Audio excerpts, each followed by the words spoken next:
Diversity and inclusion is something which we take extremely seriously.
Our Spotlight section is our chance to shine a light on individuals, teams and their achievements and developments. We're really proud of our people at Combined and the amazing things they do, day in and day out. Here's our Medical Director, Dr. Dennis Okolo, to introduce our next item. Many thanks, Claire. As Claire said, at Combined Healthcare, we want to shine a spotlight on the excellent and compassionate care we provide. I hope you enjoy this next item, which gives you just one further example of just how and why we are proud to be outstanding in all we do and how we do it.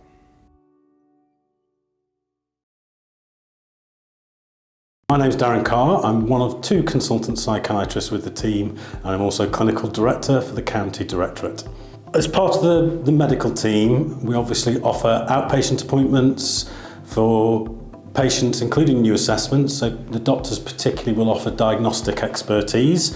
So people who might have complex mental health needs that need some clarity, they want to know, perhaps their GP wants to know, and we need to know what their diagnosis is, if that's important to guide their treatment.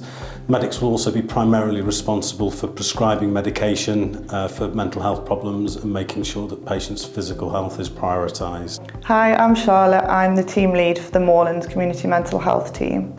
So over the last 12 months, we've had a big focus on upskilling the staff within the team. So we are utilising our own resources, and with this we're building staff confidence, giving them new skills and opportunities.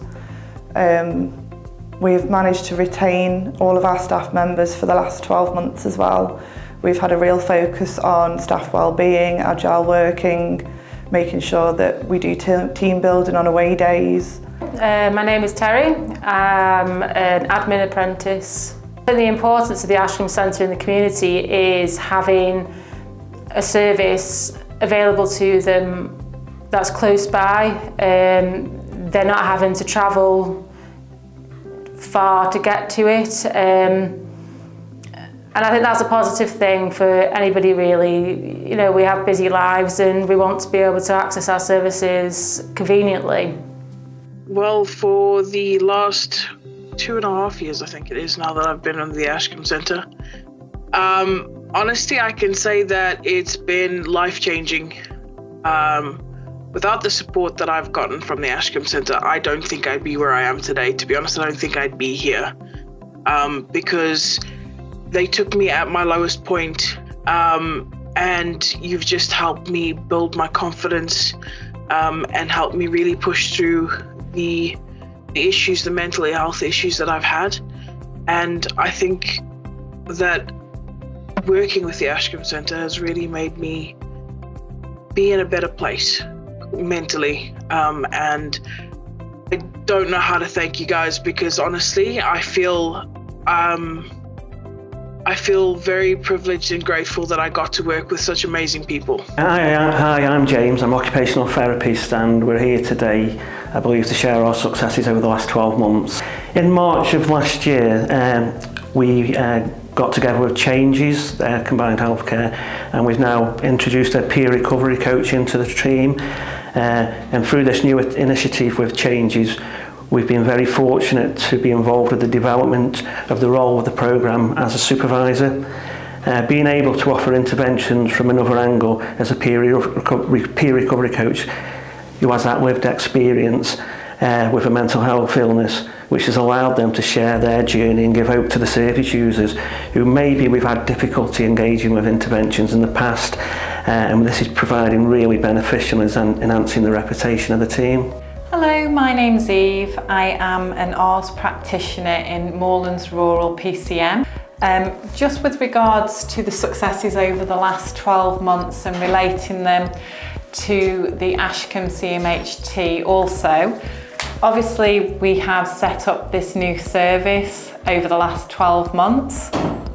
There has been a lot of successes as far as we're concerned, including an improvement in links between secondary care and primary care.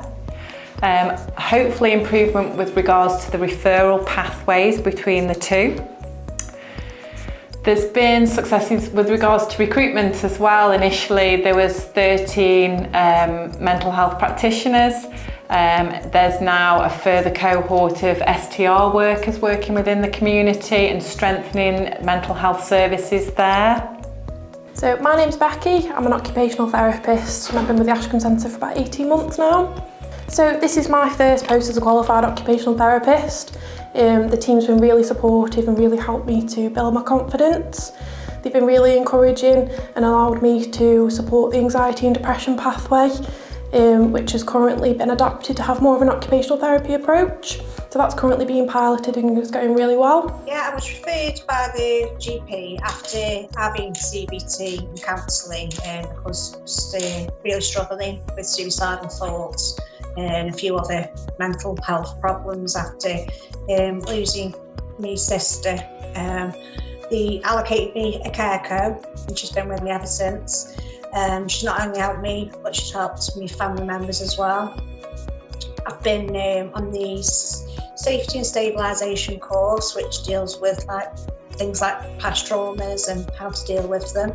I'm now on the coping skills, which teaches you how to cope better in situations, things like distress tolerance. So that's all helping me, and I'm a completely different person than I was just nearly 12 months ago. The team has worked incredibly hard. There have been a lot of challenges over the last few years, not least COVID, but we've also been playing our part in broader transformation as Staffordshire moves to ICB. And another major success that we've got now is we're linking with the Vulnerability Hub. Networking within the CMH team is paramount to the support we can offer service users by being able to link in these various organisations. And the Vulnerability Hub is chaired by Staffordshire Police, and we have this weekly, and we have a number of vulnerable service users, and it gives them that additional support. It helps them to pull them from potential crisis situations and put them back on the road to recovery. And since we've gone into the COVID and work in different ways, it's now delivered over Microsoft Teams, so there's a greater attendance, which is just enhancing the reputation of the Vulnerability Hub. Hi, my name's Dr. Hashmi. I'm one of the junior doctors who works over here at the Ashcombe. I'm one of the core trainee psychiatrists. Okay, so as one of the junior doctors here, I sit in on the clinics. I see a lot of patients in my own clinics with supervision from the senior doctors over here. And I help with sort of general day-to-day tasks such as checking blood tests, checking ECGs, and helping with the day-to-day running of the centre. I'm Jade Bentley. I'm one of the community psychiatric nurses. So I've worked alongside the clinical psychologist to set up the trauma stabilisation pathway at the Ashcombe Centre to look at trauma recall, flashbacks, nightmares, dissociation, and help people learn skills to manage those symptoms on a day-to-day basis. So I'm Marianne. I'm the senior therapist within the Moorlands Community Mental Health team. Within the past 12 months, we've formed a county psychology team, so that's myself, the psychologist here, and the psychological therapist and psychologist at the Linebrook Centre. So we formed one team. And then what we've also been able to do is help to devise and deliver psychological interventions. The really most exciting thing is that we've been able to support our colleagues, nurses, occupational therapists, doctors, social work practitioners to implement assessments using a formulation-based approach and provide low-intensity psychological interventions. So that's really exciting because it means that our service users have got greater access to a range of interventions. Been with yourselves just under, what, been 11 months into coming up for probably, give or take a bit. Yeah, it's been different, I suppose. It's had a lot of help from Becky Barlow and James and Maxime. Maxime's helped me whilst doing the A&D pathway. Helped me quite a lot. Been quite responsive as well. If we needed anything on the phone straight away. Been in a couple of crises last year. Again, quick to respond to. So yes, considering secondary care, yeah, it has been a good experience. So I'm one of the student links that works with Keel, and we have about 3 to 4 students at a time. So they observe, we help them build their skills, their confidence within nursing, and then they move on from us. So within my role as one of the junior doctors here, I'm in part of a training pathway. So we rotate every 6 months between areas. So I've worked on inpatient units before and I've worked at other outpatient units before. So I'm just finishing up at the Ashcombe Centre, and I think it's been really helpful for me to be here. It's helped me to develop as a doctor, develop as a person, and I've really been glad to be part of the team. It's a really well-rounded and supportive team, and I can see that, you know, every individual's got the patient's best interests at heart. And I think, you know, that's really something I've been able to learn from and gain experience from. and I think it's put me in a better stead for my future placements going forward. So, I'm really glad to have come here. So my name's Shannon Bentley and I work for the Future Focus team, and my role is basically working with people on their needs. So it's supporting them. It's quite a diverse thing really, because whatever it is that that person presents with, then that's what we'll support them to do. So over the next 12 months, I'm hoping to set up the young persons group. We're hoping to get that up and running, which is really exciting. We're also continuing to work on supporting those with ASD, autism spectrum disorder. We're hoping to be able to adapt our service to be able to suit their needs a little bit better and ensure that they're having the same outcomes as our other service users and aren't being discriminated against. I see the team go above and beyond their duties every day. The changes we've been able to implement have had a real impact on the outcomes for the service users and the staff. We want to lead on transformation at the Ashcombe Centre. I think we have a track record of innovation. Being small allows us to do things quickly, and I think the team are not ones to sit on their hands for very long. I think one of the things that's impressed me about working with my colleagues, we've got some older members of staff, we've got some people who've joined us more recently, and all of them have shown an appetite for doing things differently. All of them are very, very patient-centred. I think when you're busy, when you're trying to deliver great patient care on limited resources, sometimes a casualty is your compassion and your kindness. And I think that our staff absolutely embody the trust values. A more caring, more kindly and more patient-centred team, I think it would be hard to imagine. I'm extremely lucky to work with them. Patient and service user stories are just one way in which we get to hear the voice of those we serve. Here's our Executive Director of Nursing, Kenny Lang, to introduce our next item. Many thanks, Claire. Hearing the experiences of our staff and service users, carers and their families, delivered by them in their own words, provides insights and knowledge in a way that goes beyond the mere printed word. We use stories at our trust board, our committees, internal and engagement events. We also use them extensively across the web, digital and social media platforms. And that includes, of course, here on CTV. If you have ideas of a staff, a service user and/or carer story, we need to hear it. Please get in touch with our patient experience facilitator or the comms team. In the meantime, I hope you enjoy the next item. We've had two really good experiences of combined healthcare. So one was last year when mum-in-law who'd got Alzheimer's took British at a number of falls, ended in the acute trust. And that was quite a difficult time for us. And she ended up at the Harplands on Ward 4, and they kept her over Christmas and did the whole MDT thing, and they were super duper. There's no two ways about it, and they were very, very supportive.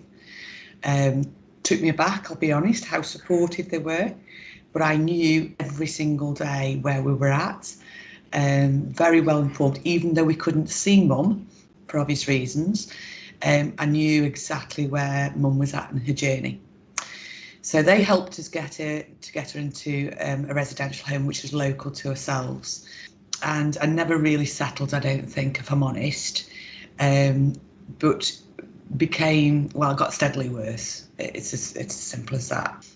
So she sadly was sectioned and ended up coming into Ward 6 a few years ago, after we lost Dad and Mum was diagnosed. We made a promise to her. We made a promise that we would keep her smiling as long as we could. We'd keep her safe as we possibly could, and we wouldn't let strangers into her home. And that was a biggie for us because we'd made that promise. So that sort of was quite tough, her going into a residential home. Now, when she got onto Ward 6, and I know it's really difficult the first couple of days of her being there for obvious reasons, she was sectioned and it was really difficult.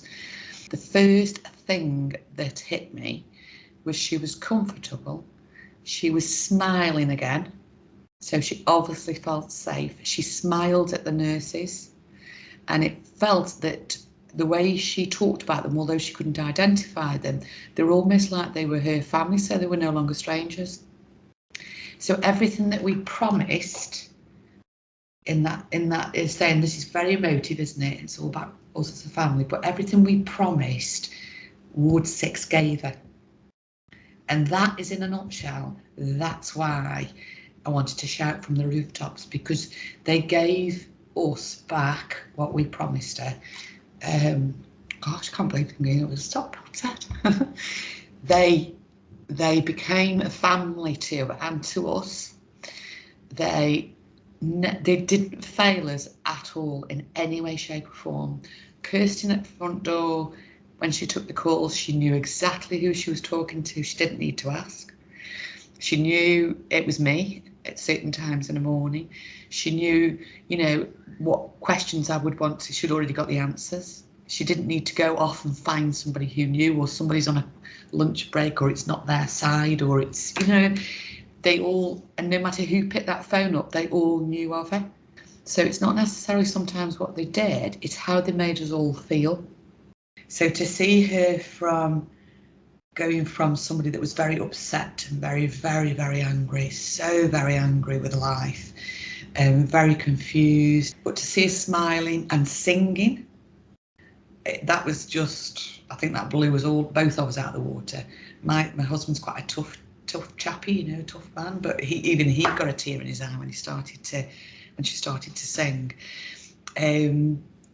Comfortable, clean, tidy, you know, her hair was lovely, albeit it needed cutting, fair dues, but she just looked like the proud woman, albeit frail. She looked like the proud woman she's always been.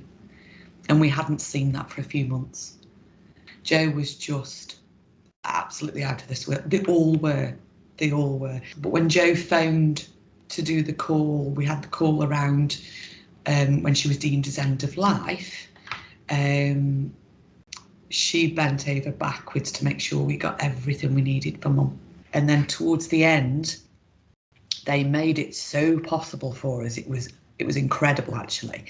So they moved her room so that she was on an end room, which was by the courtyard outside. So we had 24-hour access. How thoughtful is that? They made us feel listened to, I think. They made us feel special as a family and recognise that this was a very special time. Nothing was too much trouble. We didn't ask for loads because we didn't need loads, but they were absolutely there. The night that before she died, all the staff stayed over 10 minutes just to come and say goodbye. And it's things like that. That's the bit that makes it special. You know, she was well looked after, well thought of by everybody, and so were we. I think the whole experience has left us just quite humbled, really. You listen, and I think that's the bit for me, and it's the difference between you either listen to respond or you listen to understand. And they listen to understand. So whatever it is you're doing around listening, and I think it's ingrained in mental health training as well anyway, and I think that's where, you know, some of our registered nurses like myself could learn something. But the biggie for me is you listened. You listened to what we were saying. All of them were able to play that back in a way that then made sense, so I knew they'd understood what we were saying. And that played out. So Jo said to us, she said, I know you said you wanted all to be able to say your goodbyes. Shall we do that now together? And you, all four of you, go and just get some shut-eye in the day room. She said, I will stay with her. And that's what she did. And I know there was probably a million other things she could have been doing. A million other things, I'm pretty sure of it. But she didn't. She sat with her. Oh, I think you ought to be doing end-of-life services. If that's the service that you get, Then why on earth aren't you doing end of life services as part of your business? Because we'd certainly, yeah, absolutely. I think getting into your units are tricky. The waiting lists are tricky. We had to wait a little while to get her in the first time round. Obviously, second time round we didn't because she was sectioned. So I think from a family point of view, we will be eternally grateful to you guys for giving us those happy memories in a really awful time, because they were happy. We were happy, and that includes Mo. We were happy, and that's the bit that was really important. Is there something about how you celebrate success? Because you hear an awful lot about the Royal Stoke. Not a lot of people, I don't get the impression that we hear a lot about Combined, if I'm honest. Shout about your services. And why I say that is my husband, who's a joiner, he had no idea that Harplands was separate to Royal Stoke. Are the board really sighted on what their teams do day in and day out? Do they really see it? And do they not appreciate it? That's the wrong thing, but do they really celebrate it? Because if they don't, they should. They should be really proud of their teams. But I'd really like to think that Ward 6 knows that they are appreciated. And they must do, because they wouldn't perform like they do, must they? But I'd really like to think, with my hand on my heart, as each and every one of those members, the team, knows that they're really appreciated. Thank you to all of them, from all of us in the family, not just me, just because I'm on the voice piece, from each and every one of us. We wouldn't have wanted to have done it without you. They all did the right thing by us. You know, and when I say us, I mean Mo and that. They absolutely nailed it for us all the way through.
better. By working together in partnership with colleagues in the wider NHS, the care system, local government and the third sector, we achieve far more together than we can achieve alone. Here's just some examples of what's going on around our local system this week.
My name is Sarah Wanjiko and I work for the Highbury Music team as a senior mental health nurse.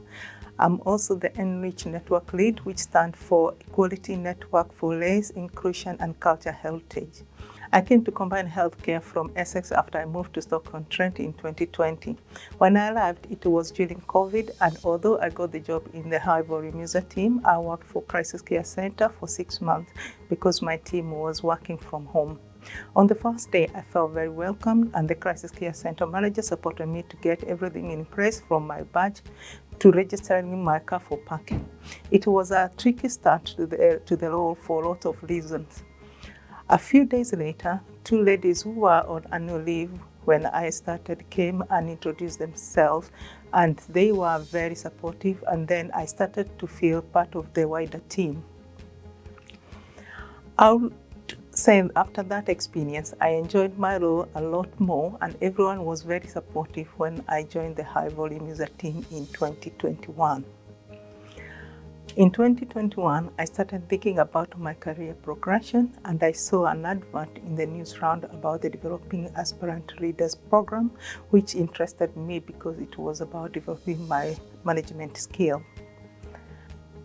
I applied and I got a lot of support from Leslie Ford, the Diversity and Inclusion Lead, with that application. And then during the course, I was supported by people like Zoe Grant, our Deputy Director of Nursing and Quality, who has supported me with the course, and also Kenny Lang, Director of Nursing and AHP, who has introduced me to people who I would not have met before.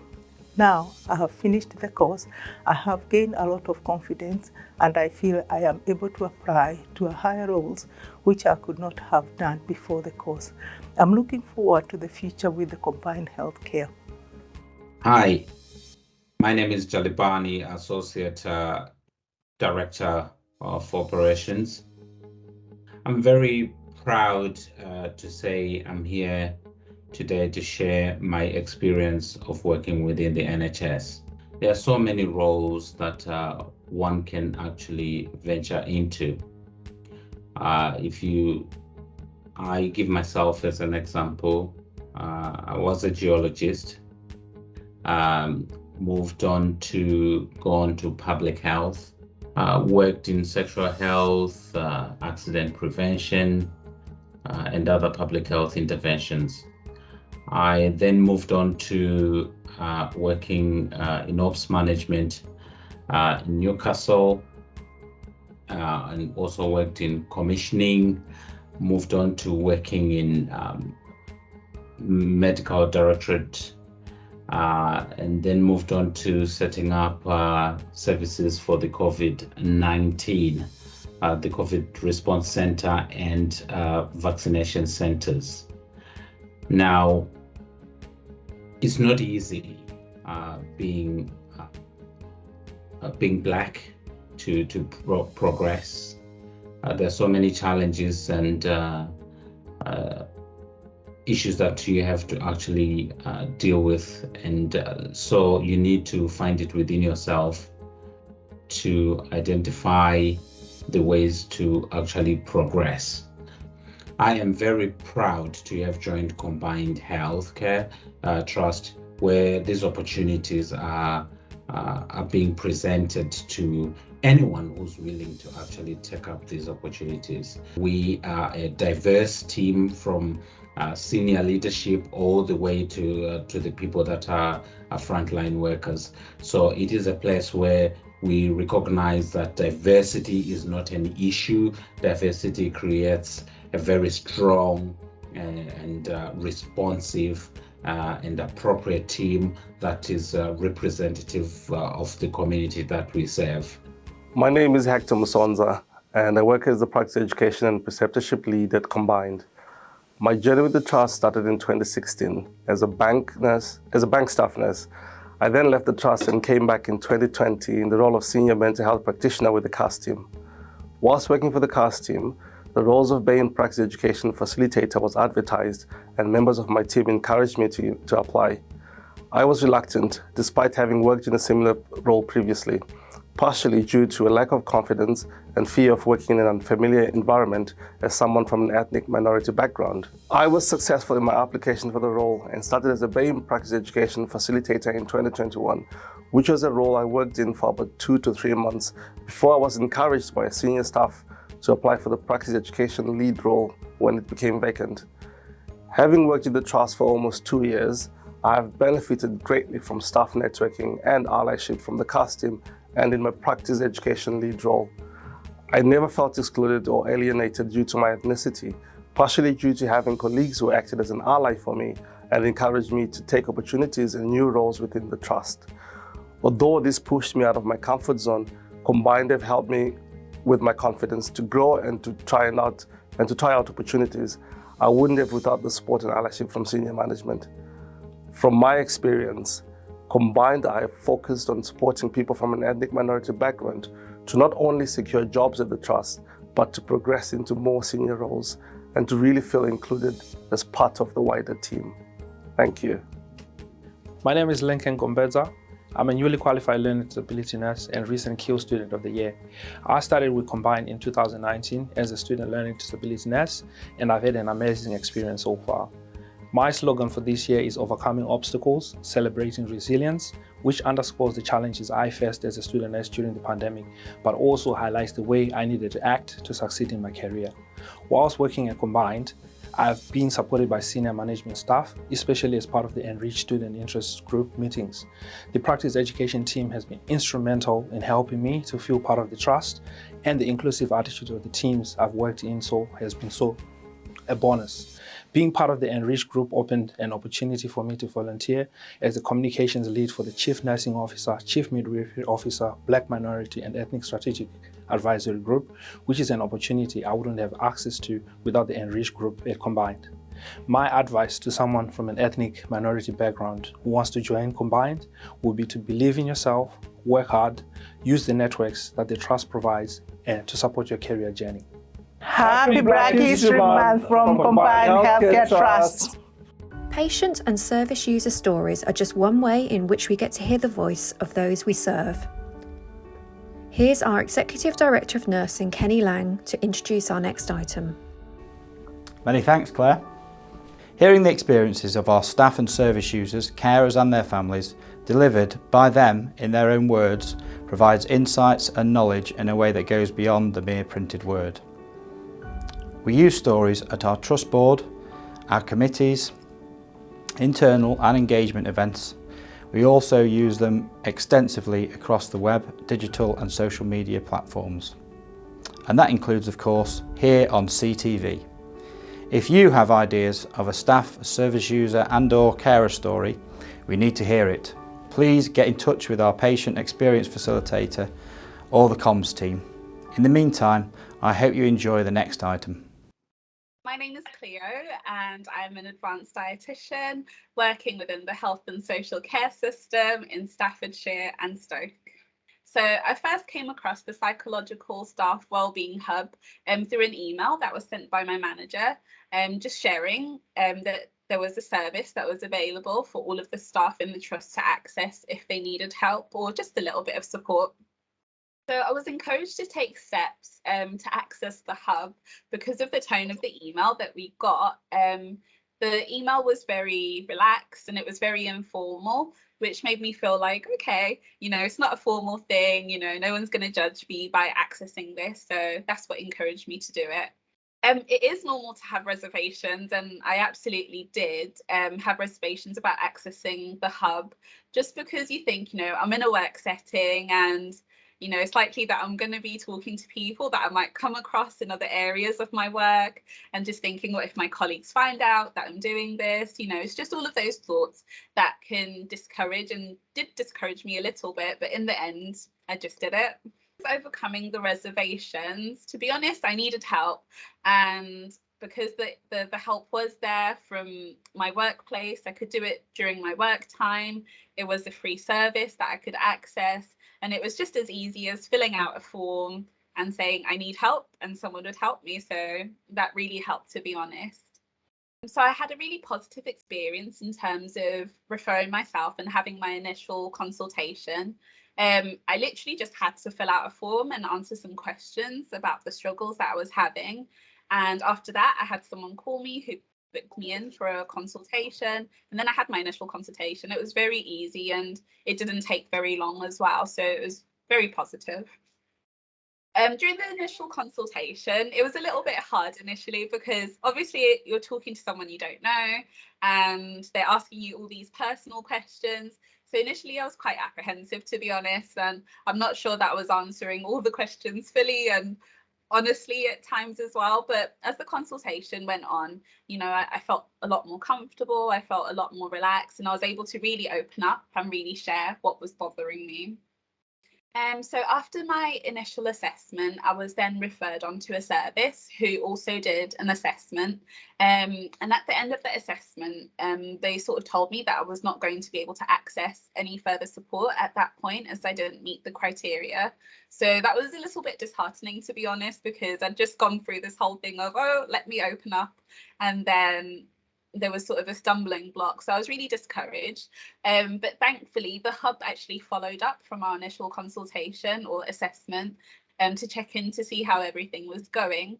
And I was able to then share that there'd been some challenges and, you know, things were not moving at that point. And we were sort of able to then talk through it, and I was then referred on to another service. So there were also some difficulties when I was referred on to the next service, because I'd just moved into the area and I hadn't yet registered with a local surgery so that I could then access local services. So that was a little bit difficult, but the hub were really supportive, and you know, they contacted the different services to be able to see if I could be seen by them. And I was almost at a point of giving up as well, and so I received quite a lot of encouragement from them just to keep going and to be patient, and it really paid off. So I was referred to the staff psychology team, and they were absolutely fantastic. The therapist that I had was really, really good. She was able to put me at ease, and we went through my whole timeline to be able to see what I needed help with. And I received a therapy called EMDR, and that was really helpful as well, because I didn't necessarily have to focus on what I was saying. It helped to distract me a bit, and I was able to open up a lot more than I would have maybe if I was just talking to someone without that extra support of the therapy.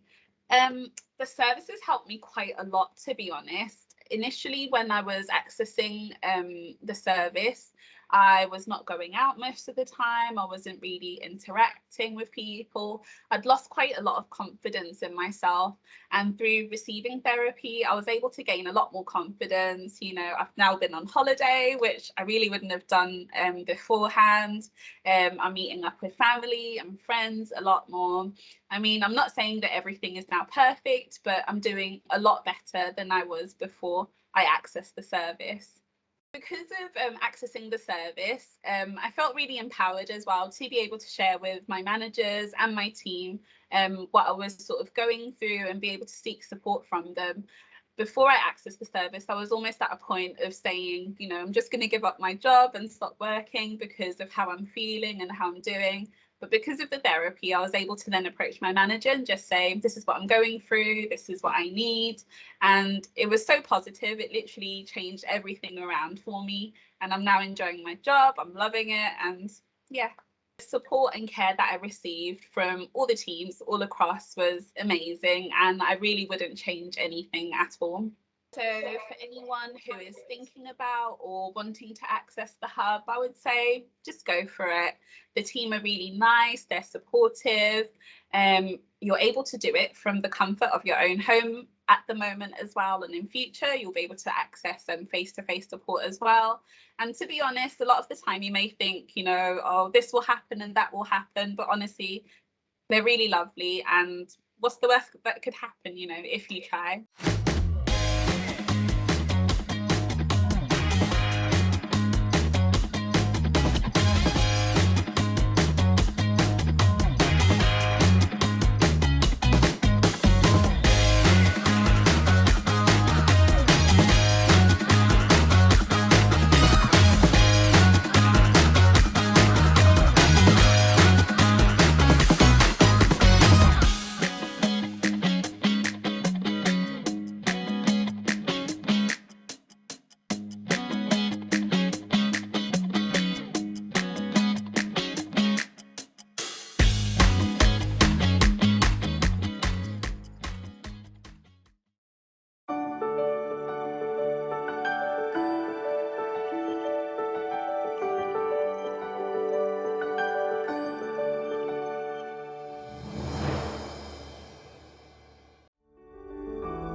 Our Spotlight section is our chance to shine a light on individuals, teams and their achievements and developments. We're really proud of our people at Combined and the amazing things they do, day in and day out. The Darwin Centre is Combined's regional 15-bedded inpatient unit, providing specialist mental health services for young people and their families. This week, the Darwin Centre gained a new colleague, a 16-week-old Springer Spaniel puppy called Kiara, who has been introduced to the centre by her owner and CAM psychiatry consultant, Mike Foster. Kiara is the centre's new emotional support dog, and it was her first day on Thursday. The centre now has 2 support dogs, including another of Mike's dogs called Rupert, who has been a reliable presence at the centre, but he has sadly been diagnosed with kidney failure. Kiara will bring some younger energy, and it definitely looked like she was settling in already when we went to visit her and Mike. Kiara's role will be to facilitate conversation between Mike and service users on the ward, giving them a boost of self-esteem and oxytocin when playing with the puppy. Mike spoke of the research behind having an emotional support dog and the benefits it has revealed. Based on the evidence in research, as well as the service evaluation with our other emotional support dog, Rupert, we know that having a dog at the Darwin Centre can be deeply beneficial for both the staff and service users. By the time we visited in the late morning, Kiara had already met one service user at the centre who had a very positive interaction with the friendly puppy, and Mike explained how the dog would be based in the office initially, getting used to the centre and then move on to the ward in the coming weeks as she adjusts. Kiara has clearly been a welcome addition to the centre. Catherine Smith is the ward manager who seemed delighted with her newest team member. We've noticed that having an emotional support dog on the ward enhances engagement from the service users. Kiara brings warmth to the unit and puts a smile on the faces of everybody here. We look forward to following Kiara as she grows up and seeing how she provides a calming, affectionate atmosphere to our service users at the Darwin Centre.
Our Spotlight section is our chance to shine a light on individuals, teams and their achievements and developments.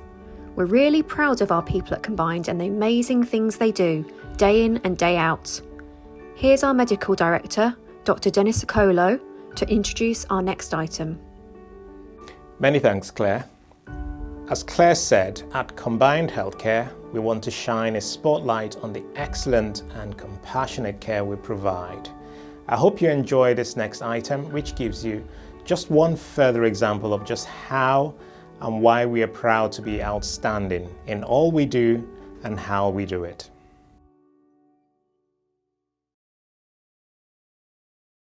So I'm Dr. Becky Chubb. I'm an old age psychiatrist and I work as a locum consultant here. So I've been with Combined about 5 years now, and I'm a little bit unusual in that I've literally gone full circle, and by that I mean gone round the world and come back to Stoke-on-Trent, which I never thought would happen, but I'm very glad it has.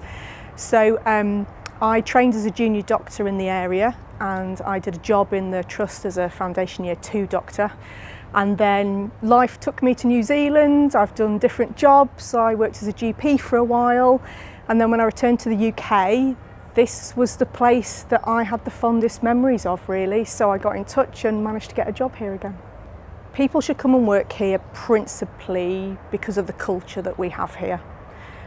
It's a small trust, but it's a really, really friendly trust. As doctors, we move around the country, we work in lots of different trusts, and I can't remember working in a different area where I might bump into my director or medical director in a day and say hello. And it's really friendly when people, you know, call you and they may be calling you to ask you to do something. They also ask you if you're okay, and they genuinely mean it. They're not saying, you know, hey, how are you, just to get onto the task. They genuinely mean, how are you? When was the last time you took some annual leave? And I think over the last couple of years in particular, do you know what, that means a lot. So we're in Stoke-on-Trent, in Staffordshire, and I think Staffordshire is one of those areas that, unless you perhaps have lived here or have a relative here or reason for coming, it's maybe not a county that you perhaps know much about. You might have been to Alton Towers perhaps or something like that, but otherwise you may not know Staffordshire. But it's a fantastic county. It's got beautiful, beautiful countryside and green areas, which are just absolutely lovely. It takes me about 15 minutes to get to work, and I live in a village that's very rural and green and beautiful. And it makes, especially now we're all working from home a little bit more than we used to, it makes that so easy for me that I only have to get in the car and drive for 15 minutes to get to the hospital. I think, make a phone call, come and have a conversation with us, come and see if what I'm talking about lives up to reality, because I guarantee it will. We're a really friendly bunch. We would love to have a conversation with anybody that's wanting to come and work here.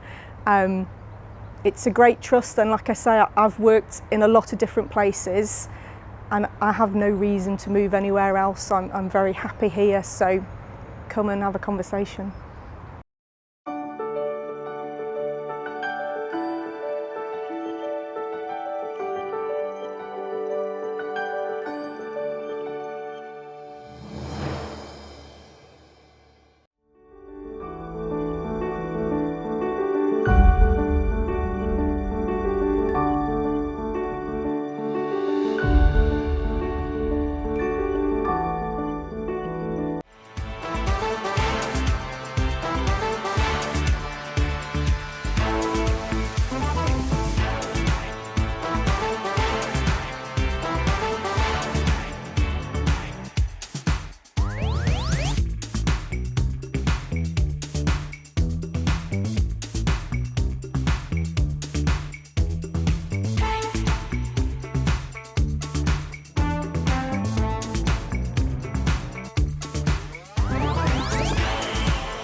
Diversity and inclusion is something which we take extremely seriously.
So my name's Lucy Rigby, and I've been in the mental health services since I was 17 years old, so that's 20 years now.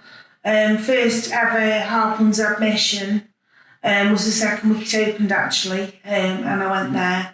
And then since I've had different experiences, generally in hospital quite an amount of time, been in a resource centre a few times that used to be called the Bennett Centre. My diagnosis basically is quite complex, as people call me, because it's more than one thing. I have been diagnosed with paraschizophrenia. I'm on antidepressants and anxiety medication.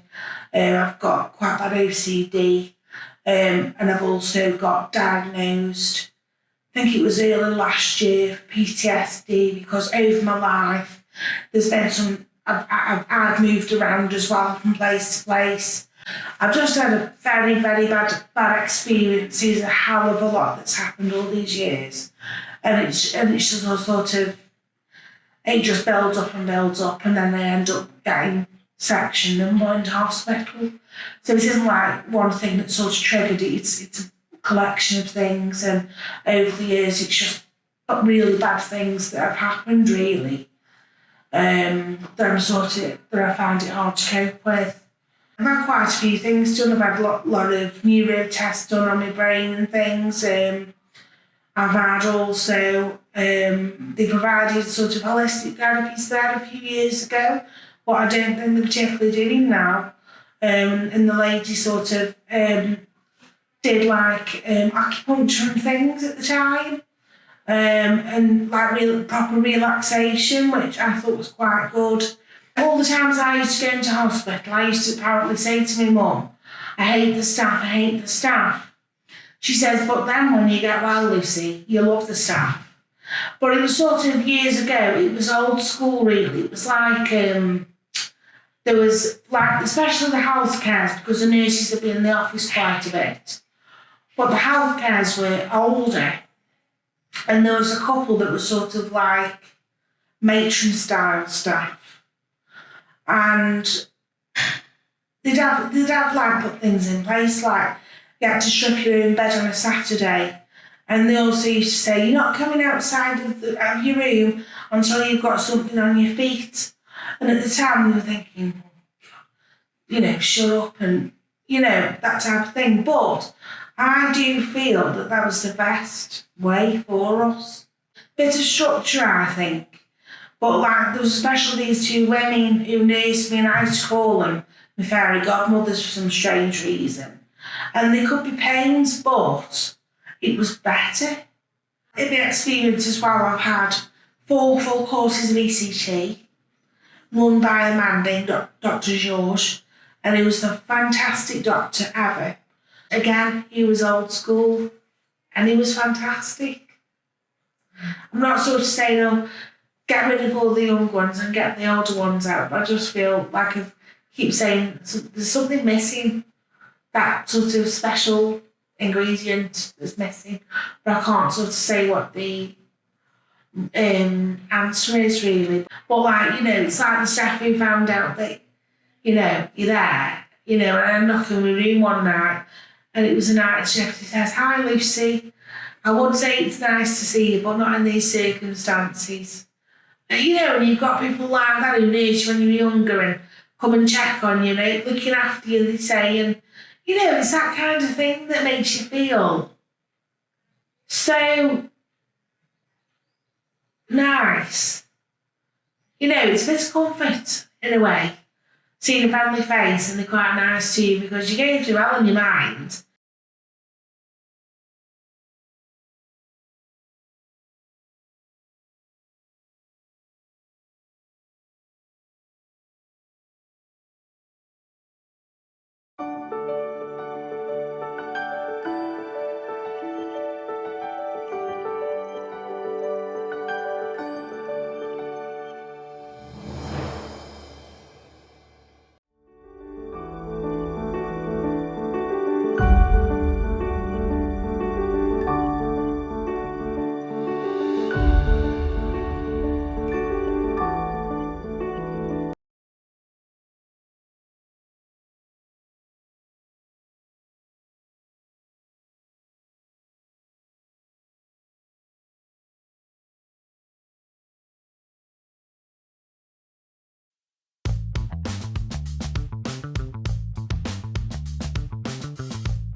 local integrated care system, together we're better.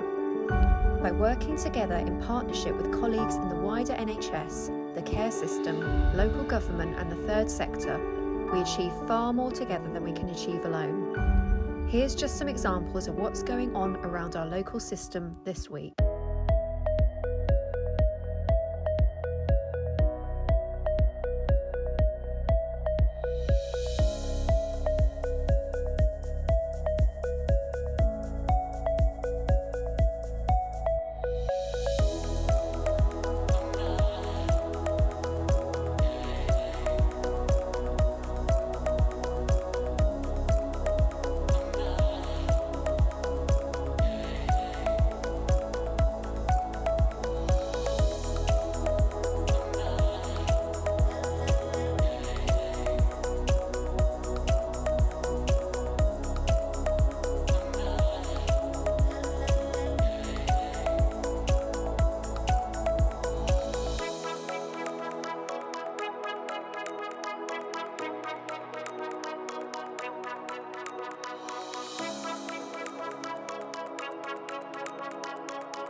I'm very pleased to introduce to you our quality strategy. This is a key organisational strategy which describes the priorities and methodology for how we as an NHS Trust will continue to deliver services which aim to meet the needs of our local population over the coming years. Following the CQC inspection of the Trust in 2016, we received a good rating and immediately launched our campaign towards outstanding. This set ourselves the aim of providing the highest quality clinical care and ensuring excellence in mental health and learning disability services. We sought to evidence this through our approach to achieving outstanding rating by the CQC, which we achieved in 2019. We have bold plans for service transformation across a number of our services over the next 5 years. The NHS Long-Term Plan and Mental Health Implementation Plan set out significant investment in mental health services, and over the life of this strategy, we will shape the detail of what this means for us at a local level in North Staffordshire and Stoke-on-Trent. Our quality strategy aims to support and deliver the local mental health implementation plan, recognise the importance of focusing on quality as the developments proposed within the mental health implementation plan are implemented. We intend to strengthen our culture of strong clinical leadership, and this will be critical to the successful implementation of this strategy. To ensure success, our clinical and management practice and behaviours will be focused on distributed leadership, multidisciplinary team working, continuous improvement, all with the core purpose of providing outstanding care for our service users and their families. During 2020, more than ever before, the impact of COVID-19 has shone a light on the health inequalities which are experienced locally, nationally, and across the globe. A number of our communities have been disproportionately directly impacted by the virus and will also feel the wider impacts of the virus in relation to the mental health and well-being for years to come. Those with mental health conditions and learning disabilities have significantly poorer health and well-being outcomes than those of the general population, including complex physical health problems and earlier death. To be outstanding in all we do and how we do it, we must all fulfill a role in tackling these inequalities. We aim to achieve the commitments of this quality strategy through harnessing the potential contained within our workforce, our service users and carers, to further embed quality and performance using our SPAR quality priorities each year of this life strategy to provide the best care they can. So, how are we going to do this? We aim to be the provider of the highest quality mental health and learning disability services in the NHS. We will be relentless in our pursuit of identifying and reducing harm, including human, process and systemic errors which could cause harm to people. In mental health, this will also include self-harm and suicide. We'll have clear cycles for reviewing the effectiveness and responsiveness of our service provision with key partners across health and social care, including, most importantly, service users and carers. Our clinical staff will provide interventions and care which is evidence-based and targeted to the population we serve. It will make use of the latest technology and innovation to ensure effectiveness. We'll provide care which is person-centred and responsive to people's needs and reflective of their beliefs, culture and spirituality. Our approach to achieving consistently high quality has 4 key components. The first one, planning for quality. We will ensure that our clinical services meet the needs of our service users and population. We will ensure clinical practice is based upon the best evidence and innovative practice using our clinicians, service users, and local, regional and national networks. We'll have a good assurance mechanisms, so we'll undertake periodic reviews using different things such as audit, internal insurance visits, peer reviews, and make sure that good care is being delivered in keeping with the terms of our CQC registration. We will identify and deliver actions to address any identified deficits. The third, quality control. We will have effective operational management which will monitor performance and quality metrics in clinical services and intervene when necessary to ensure quality is maintained. This will include the use of safety huddles, team meetings, and reviewing quality as part of day-to-day business as usual. And lastly, quality improvement. We'll use QI methodology to identify, test and implement changes required to tackle complex issues. This will involve all of our clinical teams, service users, working together with QI experts in close detail with those who understand the issues most. We will have agreed processes and structures in all services, including community-based services, to ensure that safe staffing is in place to meet the needs of the people in our communities. We will have leadership development opportunities available to all clinical and managerial staff. We'll invest in staff to have pathways to further their knowledge, skills and careers. And we will make full use of technology to deliver outstanding care and support our staff to work effectively. We'll ensure the development of the new integrated care partnerships, our places, and primary care networks, which are our communities, are focused on quality as defined in this strategy. The services which the Trust will provide in partnership will clearly reflect the needs of our communities. This will be empirically based on the evidence of need, and rationale of how we deliver these services will be based on what our people, both staff and service users, tell us. There will be integrated care pathways working across NHS, local government, citizens and voluntary, community and social enterprise organisations, delivering effective seamless care and treatment for our communities. We will work with our health and social care partners in our communities to identify and address health inequalities and have plans to address them.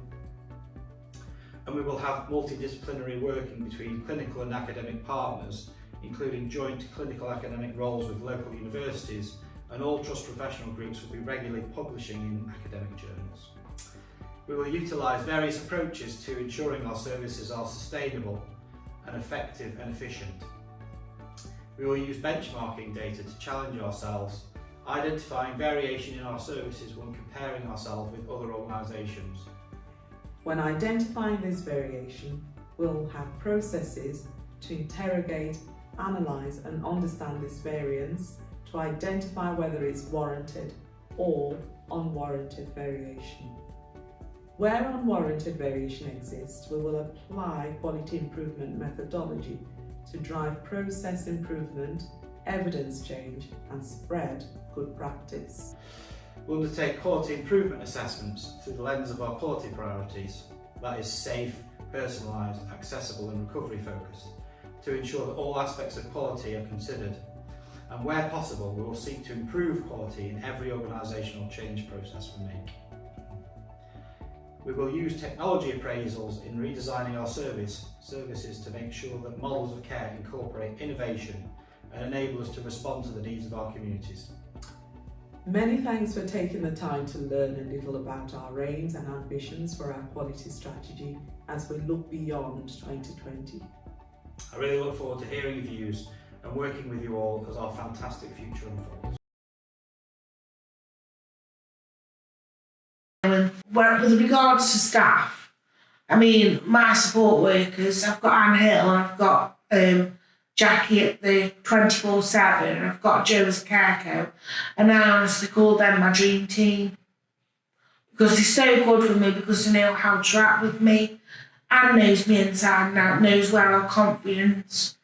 They've just got the knack, they've got something there, they know how to talk to you, they know how to treat you. You know, it's like if you're out of order, they'll tell you. And then you think, okay, yeah, sorry. But, I don't know, it's like me and we just have really good chats. And I feel like I can tell them anything because I have such horrible thoughts. And it makes me feel really low. And you can't always disclose them to your mum and dad. But with Anne and Jackie, as soon as I answer the phone, or they look at me, they know straight away. So I don't know how they did it really, but you could do with them being in the hospital. In some ways, if you've had it so long, you sort of know how to cope with it a bit better. But I think there needs to be something more when you leave hospital that is there. It's like the clubhouses. I go to the 24/7. Obviously, that's been shut for a long time. But I think that there needs to be like places where you could go and, I don't know, just more sort of interaction. And I mean, years ago, I'm sure there used to be like a walking group. And I think we used to get on a bus, a few of us, and go somewhere on the bus for the day. And, you know, I mean, could that be made aware to some others who are entirely on their own? Because a lot of people with mental health have got a free bus pass. Because I mean, in my case, my medication knocks me out. I won't be able to drive. And I don't know, just things like that. And I think we went to Stafford one day, and this was years ago, went like in a cafe and had a bit of dinner, and it was just nice to interact with people, especially on a weekend, because if you go to a group in the week and then you go from Friday till Monday and you're not too clever and you just need a bit of morale, it's a long weekend, it really is. Yeah, the home treatment team, basically, that's the times particularly when I have been sectioned, because the last time I refused to do anything with the home treatment. I found, and a lot of other people, patients as well, who I've known over the years, I've still got the negative thing against them because they're unreliable. Sometimes they say, oh yes, we're coming such a date. Then they ring you, oh, we're not coming, just a telephone. Well, anybody can speak on the phone and have a nice voice, but somebody could be sitting there on the phone, rocking and doing all sorts. You know, how can they make sure you're all right when they're not physically there looking at you? Do you know what I mean? And also, like, when they do come, you feel like you're being rushed. It's like the same direct question, and they just want to be in and out. I don't know if it's because of how they are or the caseload, again, but, you know, it's not very good, really. Like I said, mostly cancelled appointments, or they just come to you for 5 minutes and then they're out the door again. And you just think, oh, they mustn't be that interested. Not that you want attention, but it's always nice to try and have a talk to somebody to get it off your chest, and they just appears that they haven't got the time. When they are qualifying people and things, how do they know that person is right for the job? You know, it's more than sort of paperwork. It's got to be character as well as the person. And I don't see them making time to make appointments with nurses and healthcares to get that sort of inclination when you're in a conversation with them. So basically, they're just getting the jobs because of the written down credentials. Bugger what type of person they are inside.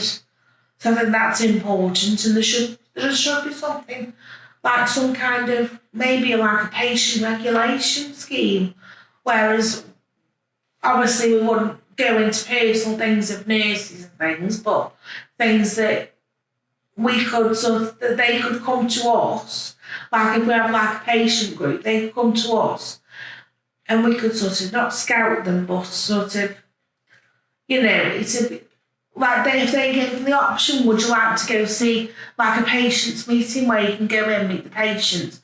They can tell us what their experience, what they want. And then we could maybe be sort of a little bit more involved more.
We really hope you're enjoying watching Combined TV. If you have a story, a topic or an idea that you would like featured on the show, we'd love to hear it. You can email us at ctv@combined.nhs.uk. Okay, my name's Darren Carr. I'm one of 2 consultant psychiatrists with the team, and I'm also clinical director for the County Directorate. As part of the medical team, we obviously offer outpatient appointments for patients, including new assessments. So the doctors particularly will offer diagnostic expertise. So people who might have complex mental health needs that need some clarity, they want to know, perhaps their GP wants to know, and we need to know what their diagnosis is, if that's important to guide their treatment. Medics will also be primarily responsible for prescribing medication for mental health problems and making sure that patients' physical health is prioritised. The team has worked incredibly hard. There have been a lot of challenges over the last few years, not least COVID, but we've also been playing our part in broader transformation as Staffordshire moves to ICB. As part of our transformation, we've received some new roles to the team. So we now have a pharmacist for the first time who is embedded within the team and is going to be working with us to ensure that we prescribe effectively and safely, and that also physical health monitoring is done properly, and that we interface and liaise effectively with GP colleagues. We've had other staff, so we've now got future focus staff. We have some additional community workers. We interface really well with our PCN mental health colleagues, and I think we have an incredibly good relationship with our 2 PCN mental health nurses, and that's helped deepen our relationships with GPs. I think our relationship with GPs in the Moorlands is really strong. You know, we often will visit them face to face. Many of them will WhatsApp me, phone me, and I would hope that GP colleagues would say we offer a really responsive and accessible service. So our staff have been really key in that, and have Eve and Claire doing those roles. We also have our junior doctors, who again worked incredibly hard over the last 2 years. We have both higher trainees here and core trainees. We also train GP VTS doctors who are going to become GPs, so giving them a really good experience of mental health. So despite the fact that we've been under a lot of significant challenges, we've done a lot of transformation work. A big part of what we've done over the last year is really embed our clinical pathways, and the Ashcombe Centre is our smallest CMHT, but being small allows us to be quite agile, it allows us to make change at pace, and we have led on the development of a number of our clinical pathways, which will now be rolling out across the trust. And the team, I think, have really had an appetite for taking on new roles. So we have an advanced nurse practitioner who's developed our ADHD service, our qualified members of staff, our nurses, our OTs, our social workers. Nearly all of them have shown a real enthusiasm for developing new skills. So we used to be very reliant on psychologists to provide our psychological therapies. We've now got our nurses, our OTs, our social workers running a lot of our groups, and that means more patients can benefit from evidence-based treatments without long waits. We want to lead on transformation at the Ashcombe Centre. I think we have a track record of innovation. Being small allows us to do things quickly, and I think the team are not ones to sit on their hands for very long. I think one of the things that's impressed me about working with my colleagues, we've got some older members of staff, we've got some people who've joined us more recently, and all of them have shown an appetite for doing things differently. All of them are very, very patient-centred. I think when you're busy, when you're trying to deliver great patient care on limited resources, sometimes a casualty is your compassion and your kindness.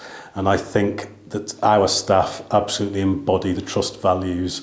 A more caring, more kindly and more patient-centred team, I think it would be hard to imagine. I'm extremely lucky to work with them. Step On is the IPS service for North Staffordshire Combined Healthcare Trust and Midlands Foundation Partnership Trust. We support anybody who wants to work and is involved in secondary mental health services. We work with people generally on a one-to-one basis, so it allows us time to get to know people and to find out perhaps some of their barriers to employment. And it's all about what support that person needs and about how we're going to support you to move on. I've always felt guilty about not working, and I just thought I want to do something, I want to change my life. My doctors told me that there was this programme that could help me find a job that suited me. To be able to get into a job and then furthermore get off the benefits and say, thank God, that's a stress that I don't have to deal with now. We're starting from the very beginning, find out about them. Let's look for things that interest them, that spark something in them. We start looking at confidence building, interviewing skills, CV writing, just getting them used to kind of looking for work. At my age, I never had to do a CV, so, you know, that was a big thing in itself. They actually gave me proper practical steps and advice as well as interview techniques, you know, that actually work. Helen met me before the interview and helped me prepare for it, so I didn't feel quite so daunted by the thought of it. They've helped me control my anxiety, bring it to a level. We've explored why I got anxious and what we could do to overcome those times. The improvement in somebody's mental health from doing something that is meaningful is absolutely amazing. They give you the confidence to apply for jobs that can keep you in meaningful employment. You reach your potential. They've got some responsibility, they've got routine, they're earning their own money, and you see mental health services starting to take a step back because they can see this person is improving. My hours have increased already, I passed my probation period, it's been great, it's just helped me so much. After 3 months of doing the job, I've been discharged, and I never thought I would be discharged. I don't feel worthless anymore. Me and my support worker, we still meet up for coffees, we still talk on a regular basis. I always feel like I can go to her and say, this has happened, I really need your help. They don't give up on you just because you've got a job. That's one of the most brilliant things about Step On. To be able to have somebody with them that supports them, believes in them, can help them see that there is hope and there is a future. I'd definitely say that they're the place to go because they're just there to give you support, and they do 100%. They're brilliant. It's just nice to feel like I'm heading somewhere now and I'm in a job that I love. I feel as if my life is just starting again, and if I hadn't been referred to Step On, I would have never have had that.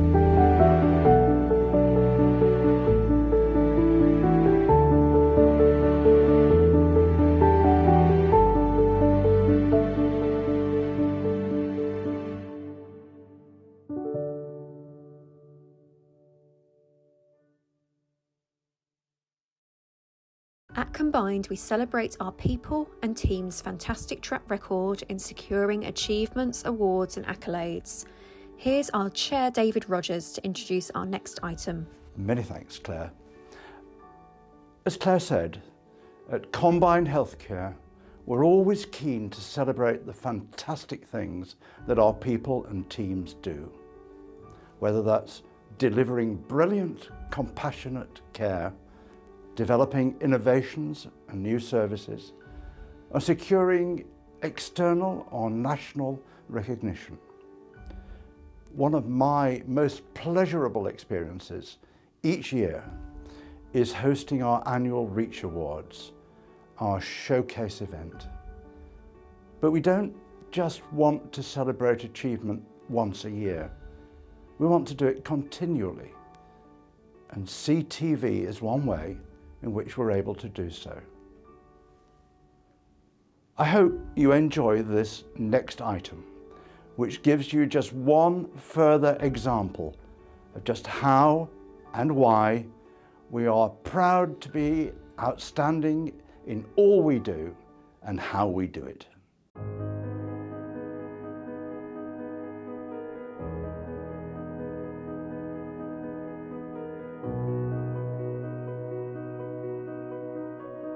Sorry, Doris, just take your glasses off. Yeah. Up and over there. Have a look at your eyes, Doris, for the torch. Okay? It does make you realise though when we take people's glasses off and hearing aids that what we actually do to them. I know it's, do you know what I mean? It's like everything went, it was already a bit blurred and then it went completely blurred and then they just see all these voices. So yeah, it is good. It does make you think.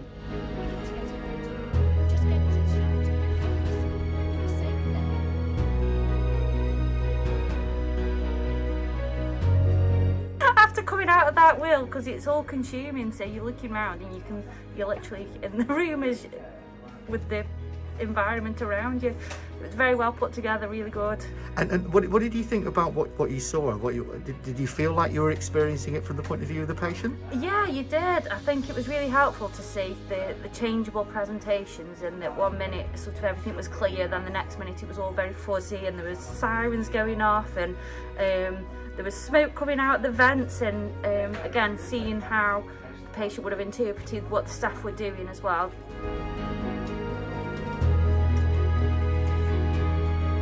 Surreal. Yeah, it's very strange really. It really is. But I mean, they're quite beneficial. I think to actually give that insight into what the patients are actually experiencing, I suppose, is very interesting for us, because obviously we see it on a regular basis here, but we don't really know what it's like for that patient to actually to suffer from delirium. Yeah. So really. Very powerful, I would say. It's all the colours and all the things and whatnot with the hallucinations, and the VR really does capture that quite well. So. Oh God, it's me they're talking about. It's going to be me next. It's completely immersive to be able to sit there and have a patient's view of what it feels like when we go up to patients. We remove their senses, so we take away their hearing, we take away their sight. Obviously on ITU we give them all the drugs that can increase delirium, to be able to get the patient's perspective, to feel so small and not be able to do anything about those things and get my senses back to how they should be. It feels really disempowering, so you can't do anything to help yourself at all. I think that's a really good tool to teach delirium, because I'll certainly go back into my practice and think about what I'm doing to patients, maybe take the extra few seconds to explain what I'm going to do and why I'm going to do it as well, which I think is important. It's not just about what's going on, it's why you're doing those things, to help try and rationalise in that patient's mind that isn't thinking rationally what is going on and where they are and what they're doing. Oh my God, she looks terrified. When she hadn't got her glasses on, you could see things. I thought there was food on the table, but it wasn't food, it was actually just a blanket. So you can now understand why people are reaching for things, and you know, whether you try and eat and drink out of things that you just think, I thought there were bananas on the table, it wasn't, it was blanket. Yes, it was actually quite scary. And then at one point they wheeled a patient in, but it looked like a dead body because it was covered, which would be absolutely petrifying. And nobody explained why they were wheeling people in and out. So yeah, really quite scary.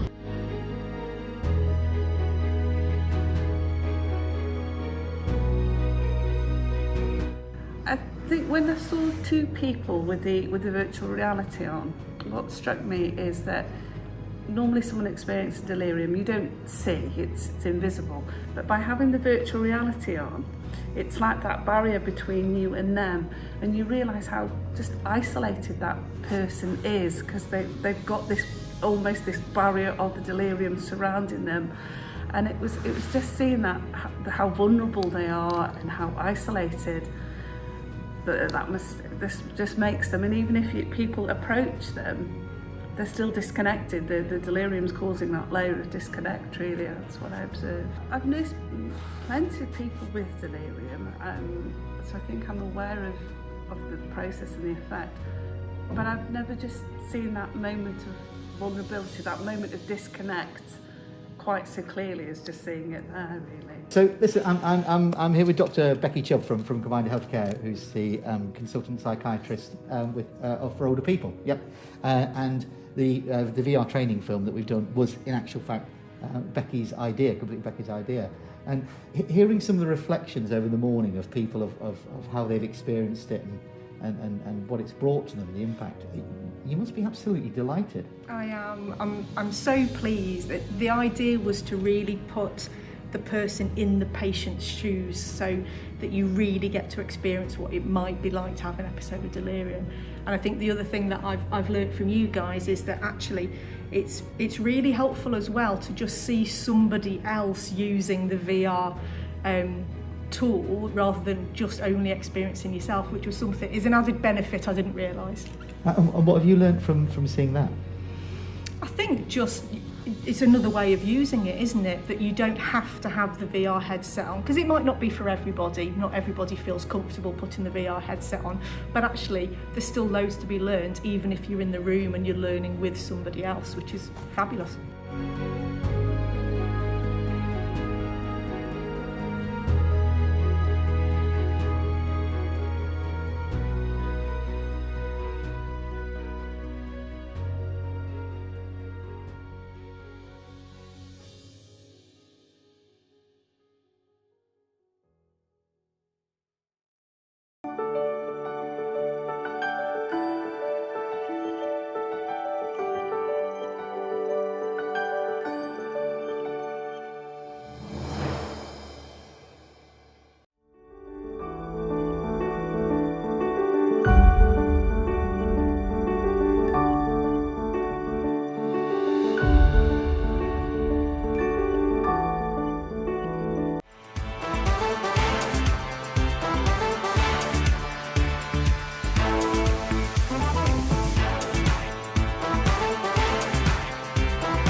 Diversity and inclusion is something which we take extremely seriously.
Today is Brew Monday, the 16th of Jan. It's a time set aside to chat and make a plan. A day to pause, talk about your mental health and discuss those things you might leave on the shelf. So go, find a friend and ask to grab a brew, and together let's stop and take a minute or two.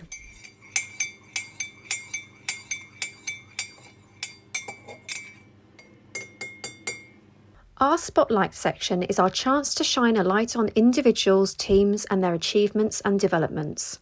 We're really proud of our people at Combined and the amazing things they do, day in and day out. Here's our Medical Director, Dr. Dennis Okolo, to introduce our next item. Many thanks, Claire. As Claire said, at Combined Healthcare, we want to shine a spotlight on the excellent and compassionate care we provide. I hope you enjoy this next item, which gives you just one further example of just how and why we are proud to be outstanding in all we do and how we do it. I'm Anne Melville, Head of Facilities. We're delighted that we are able to this year join in the celebrations for the National Estates and Facilities Day on the 15th of June. This is the first one that's actually taken place, but in recognition of all the good work that our services do.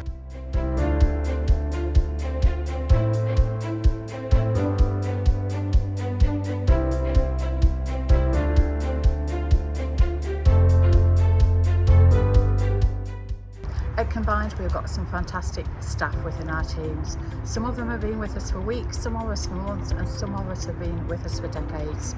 And they have really shone through, and they shine through on every day and when they deliver the services to us. I'd just like to introduce you to some of the fantastic team that we have got. Right, my name's Bev and I'm a catering assistant at the Harpams Hospital. I'm Gaynor, I work for support services. Yeah, my name's Simon Burke. I work for Serco. I'm a porter. Hello, my name's Wes Holdcroft. I'm the Estates Operations Manager. Hello, my name's Mark Foxall. Work for Estates and Facilities, Minor Works Officer. Hello, my name's Matthew Cadman. I'm an electrician, technical electrician for the Estates Department. I work for Serco and we sort the food out for the patients on the wards. Helping out everywhere, maintaining cleanliness standards and just making sure everything's kept in with the PPE and everything's kept right and it all goes out correctly. For me, I notice estates and other people should notice estates, and it's about the awareness. When you approach a building, you can see it, the grounds, the gardens, the tidiness as you go through the reception door, the cleanliness of it, the bright colours, the warm welcome. Obviously then we interact with the clinical staff, but generally speaking the estates, the infrastructure, it's in a good state of repair. Like I say, it's warm and welcoming, and obviously that's what we pride ourselves on. My job title is entailed in taking clean linen, picking dirty linen up, doing pharmacy, all sorts basically, moving furniture, helping the trust out as much as we possibly can. Because if we didn't keep everywhere clean, we'd be in a bigger mess than we would have been in the pandemic. It would have been, keeping everywhere clean and sanitised and making sure that, you know, it's clean for people and it's sanitised right. Basically, obviously, when we take stuff on the wards, we have contact with patients. They speak to us, they say hello. Nurses, doctors say hello to us. We get complimented sometimes on the job that we do by them. So it's enjoyable, and obviously having contact with the patients as well, they know exactly what we do, and they say thank you, you know, and happy customers. It was nice to come into the NHS, to be nice and clean and dry for once, working with all the different trades, which some people don't seem to realise that we've actually got a maintenance department to looking after our buildings, ranging from electricians, plumbers, building side, joinery. I've been here for 27 years, like I've just said. It's because it's a nice place to work. I started working here in 2004 as a maintenance assistant. 3 years into working for the trust, I got the chance to do an apprenticeship, electrical apprenticeship, which I took. 5 years later, qualified electrician, and I've been working for the trust now for about 17.5 years. So it's been good to me. They spent a lot of money on me, training me up and getting me to a good standard. And this is basically my way of repaying them for putting their trust in me and spending all that money. So thanks very much for supporting me, because they're very supportive, the staff here. Thank you to my managers, because they're supportive as well. And yeah, that's it really. Yeah, the Estates and Facilities Day is a great idea, making awareness of what exactly we do within the trusts, making sure that all the electrical, plumbing, everything's safe for the staff and the patients to use, basically. It's porters, cleaning staff, janitors, caterers, you know, they're all behind the scenes. It's people you may not see, you know, because automatically people come to a hospital and expect to see nurses, doctors. We're sort of in the background and forgot about. Yeah, I think everybody does a great job, you know, from... Patient and service user stories are just one way in which we get to hear the voice of those we serve. Here's our Executive Director of Nursing, Kenny Lang, to introduce our next item. Many thanks, Claire.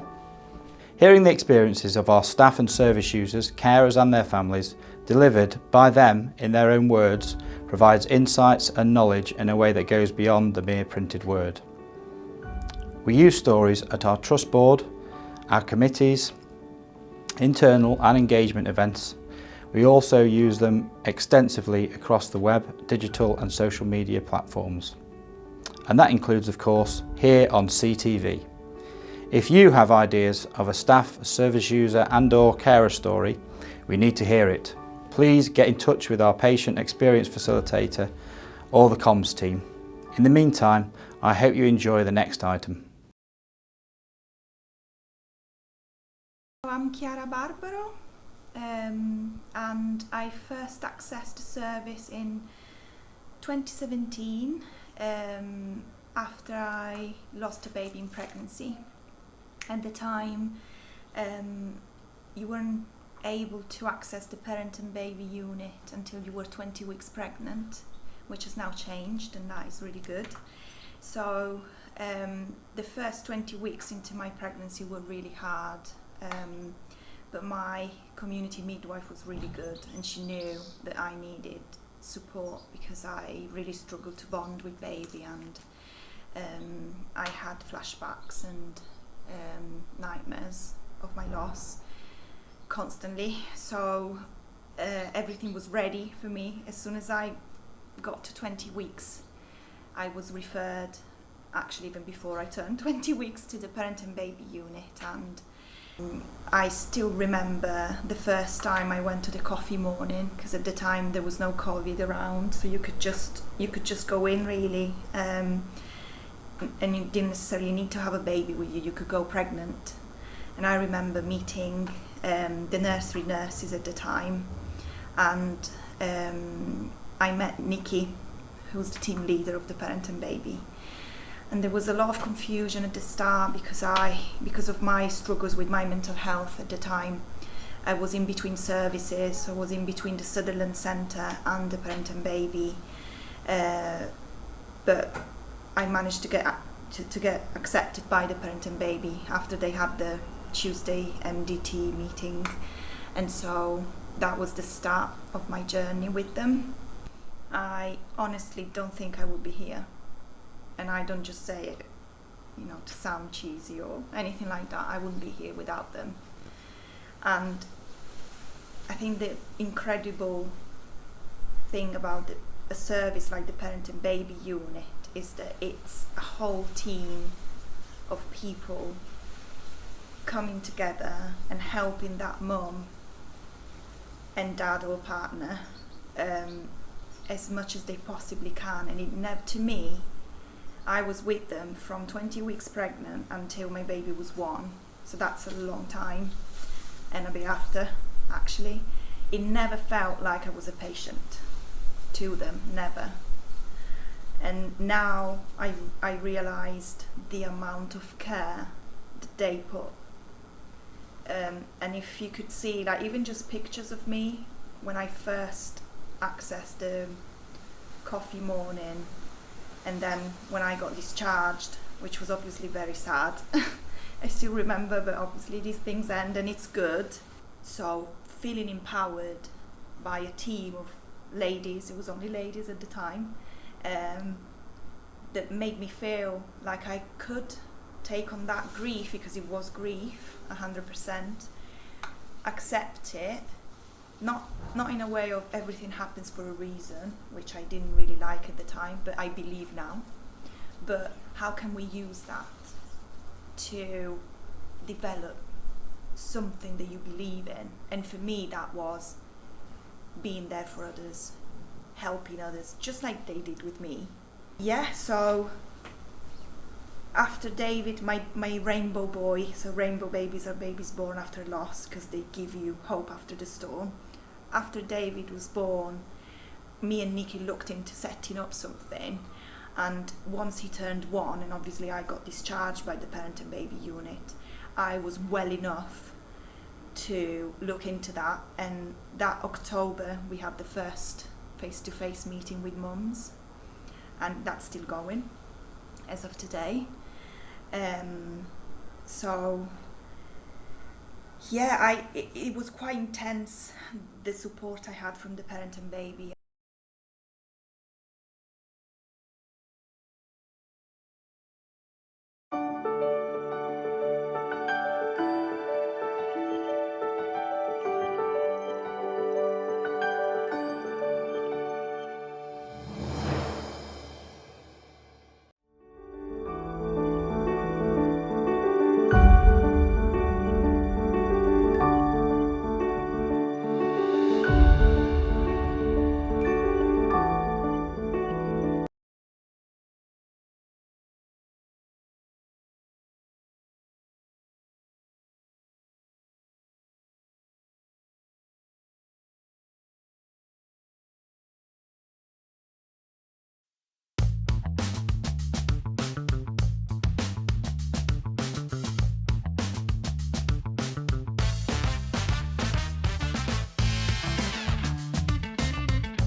proud of the leading role we play in our local integrated care system Together We're Better. By working together in partnership with colleagues in the wider NHS, the care system, local government and the third sector, we achieve far more together than we can achieve alone. Here's just some examples of what's going on around our local system this week.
Patient and service user stories are just one way in which we get to hear the voice of those we serve.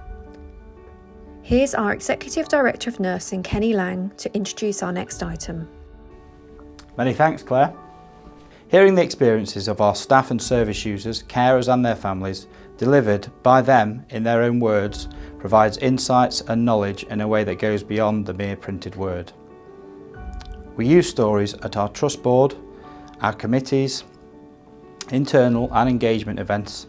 We also use them extensively across the web, digital and social media platforms. And that includes, of course, here on CTV. If you have ideas of a staff, a service user and/or carer story, we need to hear it. Please get in touch with our patient experience facilitator or the comms team. In the meantime, I hope you enjoy the next item.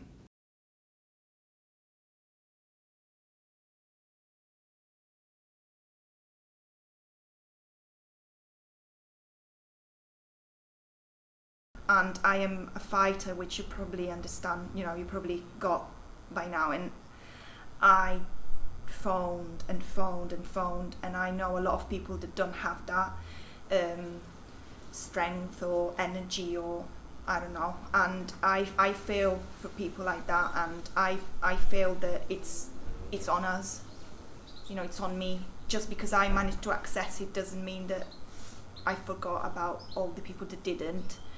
I wouldn't say I wasn't happy with the Sutherland. Everyone was really nice to me. Like I said, my therapist was really good. We worked really well together. She managed to make me better at the time, but it was a plaster, and no one thought we were going to have a pandemic. With the pandemic, I crashed again, and it was tough, but I've been accepted now, and yeah. This trust, it came across as a family, as it wasn't me and them, because at the time I wasn't a peer support worker, I was still a service user, because I was still using, and the staff, within the parent and baby, definitely. I'd say the whole mental health support I've had, which I've had a lot, always came across as approachable to me, and I think building up from that, it is quite precious when you're a service user. It is very important, that first contact, that first phone call. I've never come across anybody that wasn't welcoming, even when I was rejected. Eventually they took the time to explain why I was rejected, and what they thought, why then I was accepted. Actually, I was explained why I was accepted, and that I should have been accepted earlier, and they weren't really afraid to apologize. So that's another big thing, I think. So I know that the trust of working hard already to liaise with charities, but there's definitely a lot more that can be done, and I think that's where the peer support workers, not just myself, I know that there's more vacancies out there, and actually they've hired a peer support worker recently for maternity. I think that's where the peer support can really come in. So when I studied, revised for the interview, more leaves,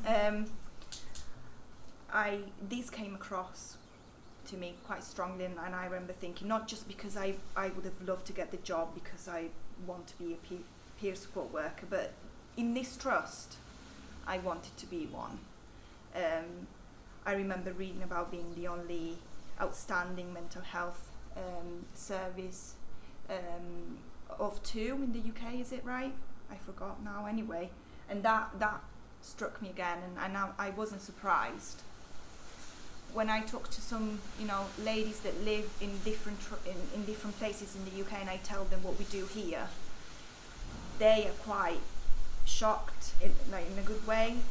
I thought that, for example, in London services were much better, but they're not, at least in the trust where some of my mums are. There's nothing like this. So sometimes I say, just move to Stoke. We'll take you on. So it is. I am very, very, very proud to be part of it, and I cannot wait to get going and improve it.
Our Spotlight section is our chance to shine a light on individuals, teams, and their achievements and developments. We're really proud of our people at Combined and the amazing things they do, day in and day out. Here's our Medical Director, Dr. Dennis Okolo, to introduce our next item. Many thanks, Claire. As Claire said, at Combined Healthcare, we want to shine a spotlight on the excellent and compassionate care we provide. I hope you enjoy this next item, which gives you just one further example of just how and why we are proud to be outstanding in all we do and how we do it. I'm Anne Melville, Head of Facilities. We're delighted that we are able to this year join in the celebrations for the National Estates and Facilities Day on the 15th of June. This is the first one that's actually taken place, but in recognition of all the good work that our services do.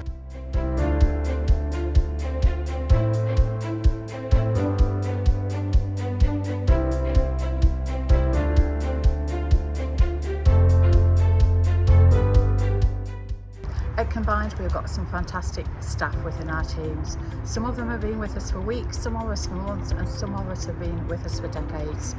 And they have really shone through, and they shine through on every day and when they deliver the services to us. I'd just like to introduce you to some of the fantastic team that we have got. Right, my name's Bev and I'm a catering assistant at the Harpums Hospital. I'm Gaynor, I work for support services. Yeah, my name's Simon Burke. I work for Serco. I'm a porter. Hello, my name's Wes Holdcroft and I'm the Estates Operations Manager. Hello, my name's Mark Foxhall, work for Estates and Facilities and Minor Works Officer. Hello, my name's Matthew Cadman. I'm an electrician, technical electrician for the Estates Department. I work for Serco and we sort the food out for the patients on the wards. Helping out everywhere, maintaining cleanliness standards and just making sure everything's kept in with the PPE and everything's kept right and it all goes out correctly. For me, I notice estates and other people should notice estates, and it's about the awareness. When you approach a building, you can see the grounds, the gardens, the tidiness as you go through the reception door, the cleanliness of it, the bright colours, the warm welcome. Obviously then we interact with the clinical staff, but generally speaking the estates, the infrastructure, it's in a good state of repair. Like I say, it's warm and welcoming, and obviously that's what we pride ourselves on. My job title is entailed in taking clean linen, picking dirty linen up, doing pharmacy, all sorts basically, moving furniture, helping the trust out as much as we possibly can. Because if we didn't keep everywhere clean, we'd be in a bigger mess than we would have been.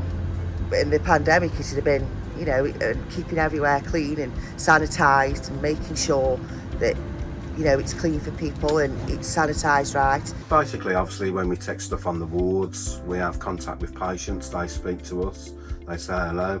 Nurses, doctors say hello to us. We get complimented sometimes on the job that we do by them. So it's enjoyable, and obviously having contact with the patients as well, they know exactly what we do. And they say thank you, and happy customers. It was nice to come into the NHS, to be nice and clean and dry for once. Working with all the different trades, which some people don't seem to realise that we've actually got a maintenance department to looking after our buildings, ranging from electricians, plumbers, building side, joinery. I've been here for 27 years, like I've just said. It's because it's a nice place to work. I started working here in 2004 as a maintenance assistant. 3 years into working for the trust, I got the chance to do an apprenticeship, electrical apprenticeship, which I took. 5 years later, qualified electrician, and I've been working for the trust now for about 17.5 years. So it's been good to me. They spent a lot of money on me, training me up and getting me to a good standard. And this is basically my way of repaying them for putting their trust in me and spending all that money. So thanks very much for supporting me, because they're very supportive, the staff here. Thank you to my managers, because they're supportive as well. And yeah, that's it really. Yeah, the Estates and Facilities Day is a great idea, making awareness of what exactly we do within the trusts, making sure that all the electrical, plumbing, everything's safe for the staff and the patients to use basically. It's porters, cleaning staff, janitors, caterers, they're all behind the scenes. It's people you may not see, because automatically people come to a hospital and expect to see nurses, doctors. We're sort of in the background and forgot about. Yeah, I think everybody does a great job, from... I'm Emma Jones. I'm the service manager for the Ars Mental Health Service that sits within primary care, and the team is a newly developed service that's been going for, I think we're in a second year, and it's part of the community mental health transformation and the mental health support offer within primary care. Hello, my name's Eve Homer. I'm a mental health practitioner. I work within Moorlands and rural area, covering 7 practices within that area. And I'm Chris DeVille, and I work in the South Newcastle PCN. I'm a mental health nurse by background, and I cover 6 practices within the Newcastle and sort of more rural areas around there. Ours stands for Additional Roles Reimbursement Scheme, and it's part of the community mental health, transformation in terms of the mental health practitioners, but there are also other R's roles that sit within primary care. So each primary care network has got roles such as an occupational therapist, social prescribers, health and wellbeing practitioners, paramedics, pharmacists. So we all sort of work together within primary care to provide that sort of multidisciplinary approach to mental health assessment, guidance, support and interventions within a primary care setting. We've got, there's 13 primary care networks that we cover, so across North Staffordshire and Stoke.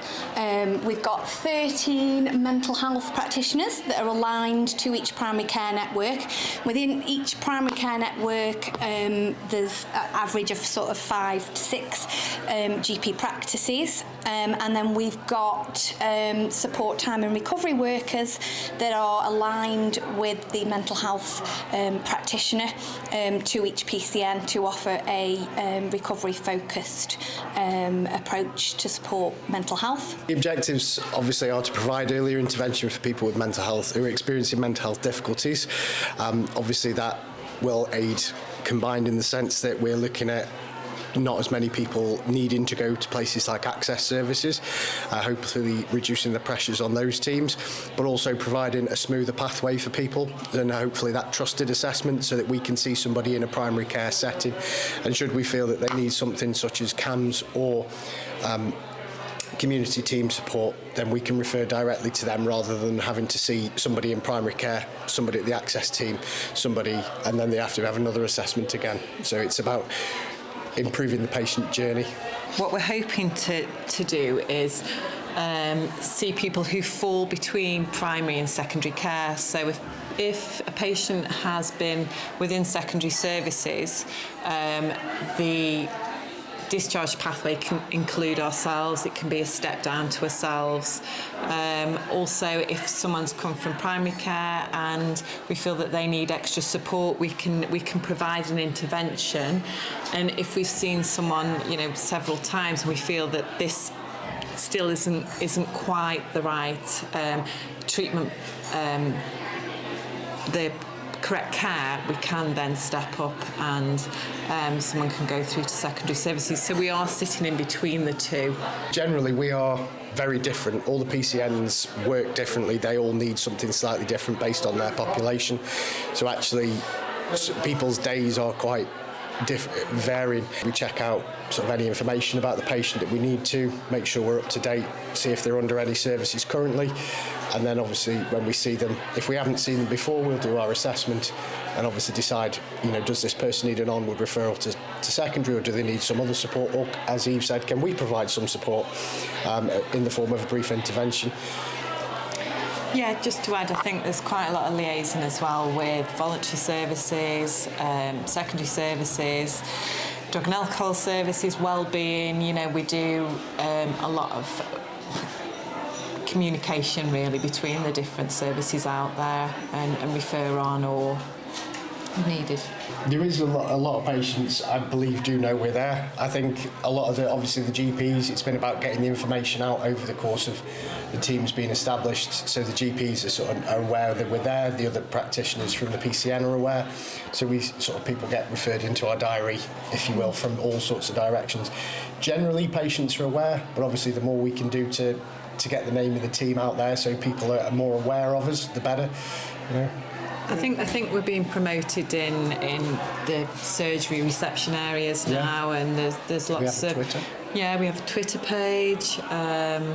There's lots more communication. I think now that we've been established for 12 months, just a little bit over, the awareness has definitely increased.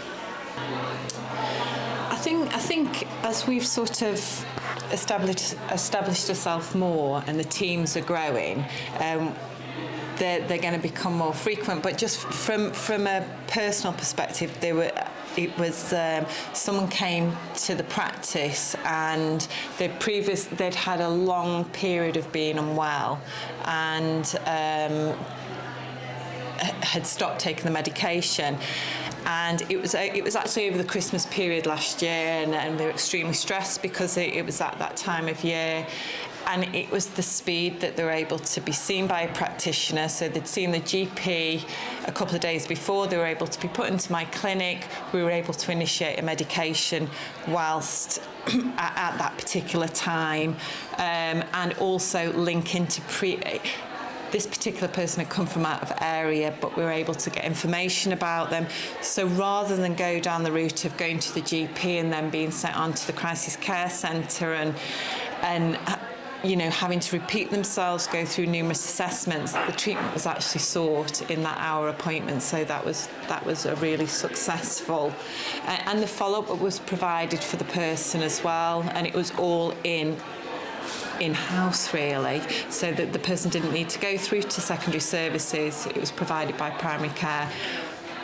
If this team and this transformation programme hadn't been in place, they definitely would have ended up seeing, definitely gone to crisis care and then onto the CMHT.